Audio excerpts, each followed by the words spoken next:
Okay, so here I am with my press-it foot down, and looks like I'm ready to sew.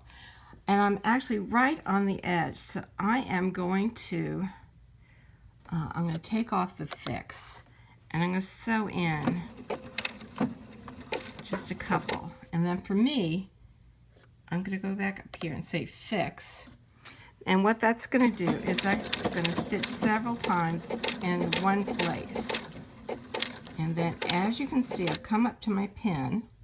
I'm going to reach up and take it out. I'm going to put it in my pin cushion so that I don't step on it, because I'm out down here with bare feet. Not the brightest bulb in the chandelier, but anyway. So then I continue sewing so that I continue on that seam allowance line. Coming to another pin, you can see that I've pinned my notches together. And again, this is slightly off, but when you right at the seam allowance, it meets. So that means that the pieces have different shapes, but when you open them up, they will be in the proper alignment for you to wear the garment. Okay, so I continue.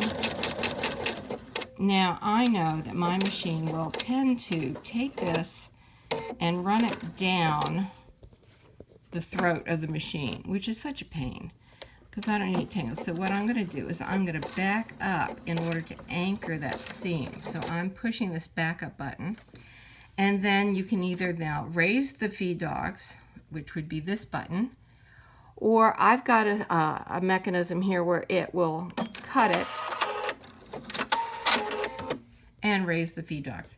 And what that has done is it's brought both threads to what it thinks is the back side, which is the downside, and cut them off. It also has reset my fix button so that when I start my next seam, it will want to stitch 3 times in a row in order to anchor that seam. That's just this machine. With, say, my grandmother's featherweight, I would have come in a little bit more on the seam, so come here and then backed up 3 or 4 stitches and then come forward in order to anchor that seam. Some of you may be noticing that I have threaded the machine with black thread.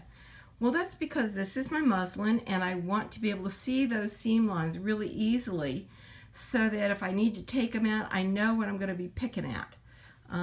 You know, this is my first time through this pattern, so I want to make it easy as possible for myself to make adjustments as we go along. So I'm going to continue sewing this front together, and or the pieces 1, 2, and 3 together, which may actually be the back, but I'm not sure, so I have to go back upstairs and look at my pattern pieces. But I'm going to be following what this pattern is telling me to do.